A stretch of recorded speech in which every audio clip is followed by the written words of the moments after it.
선배님, 아, 맞다는데요? 총 100만 원 결제했고 같이 있었다는데 하루 종일 나가지도 못하겠다는데요? 그 봐요, 그 내 말이 맞잖아요. 이걸로 혐의가 풀린 거 아니에요. 아셨죠? 내가 의심 가는 사람이 한 명 있어서 그러는데요. 그 죽은 미아 엄마랑 그 언니 동생 하는 1601호 여자가 있어요. 그 여자랑 그 돈뭉개로 좀 얽혀 있다고 들었거든요. 용의선상에서 완전히 벗어나려는 의도에서였을까요?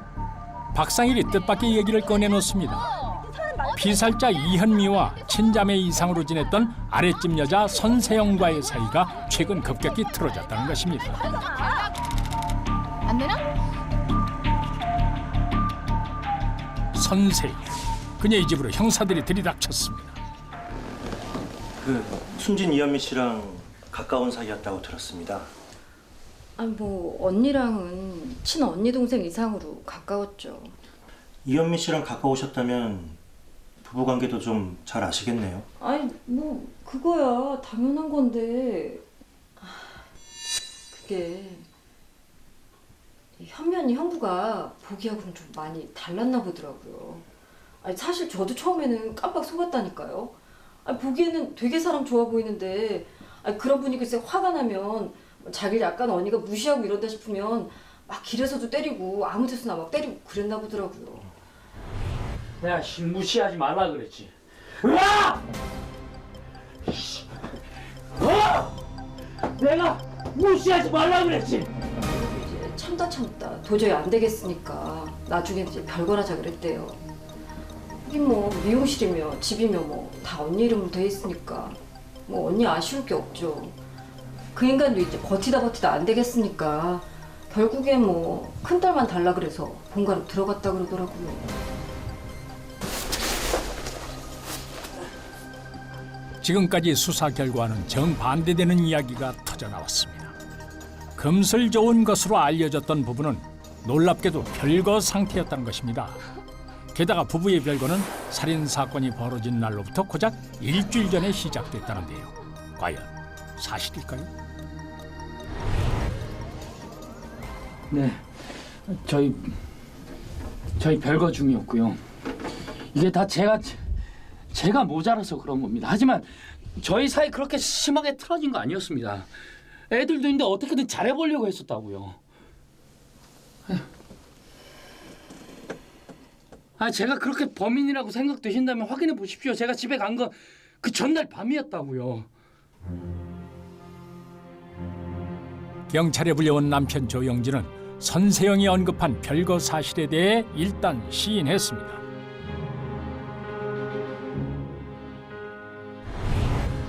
그러나 괜한 의심을 사기 싫어서 말하지 않은 것뿐이지 자신과 아내 사이에는 화해 무드가 싹 텄으며 별거 청산에 대한 합의도 마쳤음을 강변했습니다. 내가 무조건 잘못했다. 마지막으로 한 번만 기회를 달라. 제가 진짜 싹싹 빌었습니다. 집사람도 못 이기는 척 그렇게 내치진 않더라고요. 그리고 저 돈은 잘 못 벌어도 집안 살림이랑 애 보는 거는 와이프보다 훨씬 잘 받습니다. 게다가 애들도 있는데 저희 헤어지면 애들 어떻게 되겠습니까? 무엇보다 딸들이 눈에 밟혀 모질게 굴지 않았다는 아내 이현미 씨. 조영진 씨의 주장에 설득력이 있었습니다. 아이고, 그 연휴 전날이라서 큰딸 데리고 간 건데. 근데 그날 밤에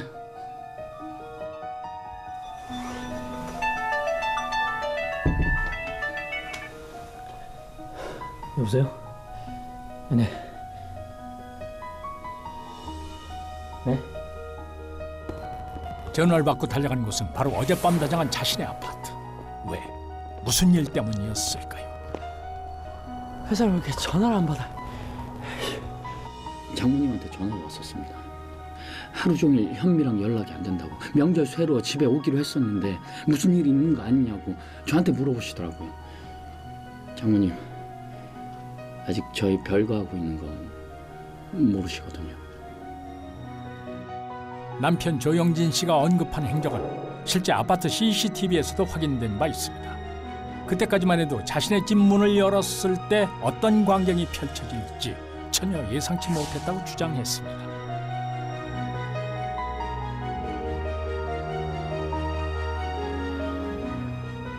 살해당한 이현미 씨의 친정어머니도 조영진 씨의 진술이 맞다고 뒷받침해 주었습니다. 수사는 다시 원점으로 돌아가게 되는데요. 그러나 자칫 미궁에 빠질 뻔했던 이 사건은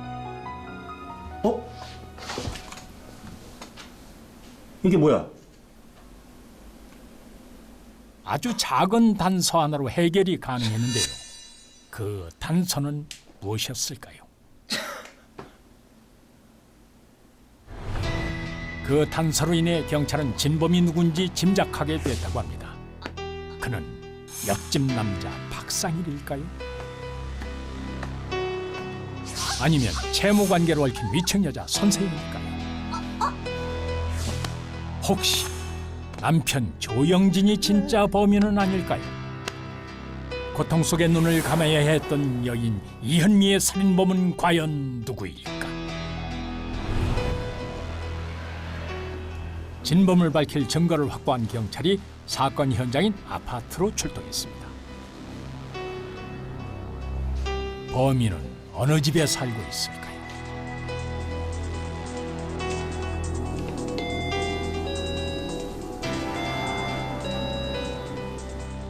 한 가지 확실한 건 피살자가 살았던 이 아파트에 진범도 함께 살았다는 것입니다. 경찰의 초인종에 문을 열어준 이는 바로 이현미의 남편 조영진이었습니다. 조영진 씨, 이현미 씨 살해 혐의로 체포합니다. 네? 저 아니에요.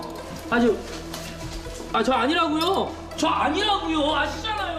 경찰이 조영진을 진범으로 지목한 이유는 무엇일까요? 만약 그가 진범이 맞다면 어쩌다가 아이들 엄마, 자신의 아내를 살해하게 된 걸까요? 조사를 받으니까 맨 처음엔 다 부인을 했죠. 근데 부인을 했는데 이제 부검 결과가 오고 또 감식한 증거를 들이대면서 추궁하니까 강력하게 부인하다 나중엔 결국은 무너지면서 시인을 하게 된 거예요.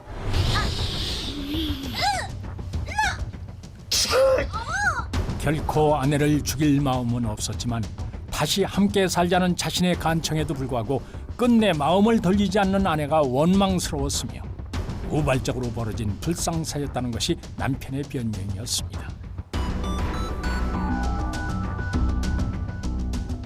맨 처음에는 자기가 우발적이라고 진술을 했는데 우리가 수사하다 보니까 이게 우발적이 아니고 처음부터 다 계획적인 게 그게 밝혀졌거든요.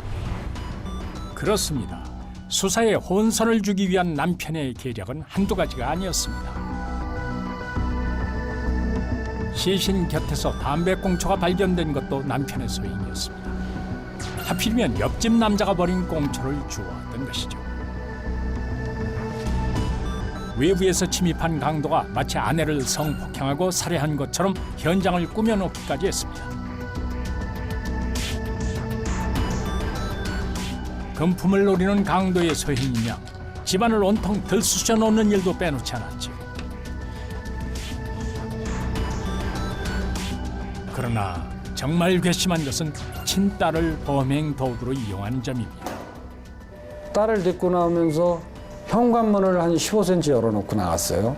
그리고 승강기에서 딸에게 아파트 문을 향해서 엄마한테 인사하는 것처럼 CCTV를 의식해 6살 딸아이까지 동원한 것입니다. 영문도 모른 채 아이는 엄마와 마지막 인사를 나눴습니다. 아이들에게서 영원히 엄마를 앗아간 천인공노할 범인은 결국 법의 준엄한 심판을 받게 됐습니다. 그런데 여전히 궁금한 의문점이 하나 있습니다. 경찰은 왜 남편에 대한 의심을 끝까지 풀지 않고 그를 몰아세웠을까요? 선배님, 근데 냄새는 어디서 맡으신 거예요? 됐어. 선배님. 아내가 죽었다면 세상 끝난 것 같은 얼굴하고 있던 사람이 나랑 얘기 마치고 1분도 안 돼서 그런 모습 보일 수 있었다고 생각해? 사이코패스 아니면 살인자인 거지. 그렇습니다. 수사 첫날 아파트 엘리베이터 CCTV에 찍힌 남편의 모습입니다. 이 천연덕스러운 표정에서 경찰은 그가 바로 진범임을 확신했다고 합니다.